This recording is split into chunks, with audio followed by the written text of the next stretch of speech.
Aujourd'hui, l'intelligence artificielle révolutionne le monde de l'entreprise à deux égards principaux. Le premier, c'est l'automatisation, qui est un peu dans la continuité de ce que l'homme a toujours fait, c'est-à-dire s'outiller pour être plus efficace, plus rapide.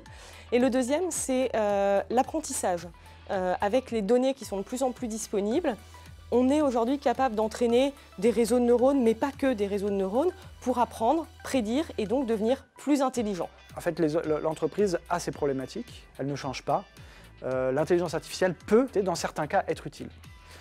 Elle peut, dans certains cas, être utile parce que vous allez avoir des comportements, ce qu'on appelle des patterns, et l'intelligence artificielle va vous permettre de détecter des cas et traiter des cas qu'un humain ne pourrait pas voir, que seule une machine pourrait voir. Pour une direction informatique, Microsoft Azure va permettre d'automatiser un certain nombre de tâches. Des tâches pour créer des nouveaux serveurs, pour faciliter le développement d'applications et va automatiser notamment tout un tas de services sur le fait de monitorer son infrastructure, d'avoir une meilleure qualité de service, d'avoir une meilleure sécurité également de son environnement informatique et en même temps de libérer de la bande passante pour la réaffecter à des sujets d'innovation. Quand on met en place une solution de chatbot ou de bot, donc répondre de manière automatique aux questions des utilisateurs, ce sont nos clients qui ont la connaissance. Donc on apprend avec nos clients, c'est eux qui apportent la connaissance. Néanmoins, on a créé un chatbot, mais on ne va pas répondre à 100% des questions.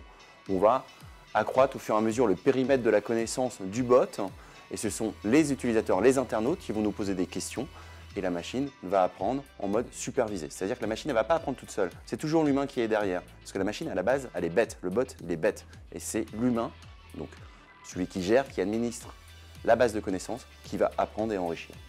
Les clients sont mobile first, donc la première communication avec les clients, elle se passe maintenant par le mobile. Donc ça veut dire que les entreprises doivent apprendre à communiquer avec leurs clients sur leur smartphone et demain avec leur smartphone via un micro et via la voix et la possibilité de communiquer avec ce qu'on appelle le commerce conversationnel. La voix, c'est la manière la plus naturelle et la plus simple.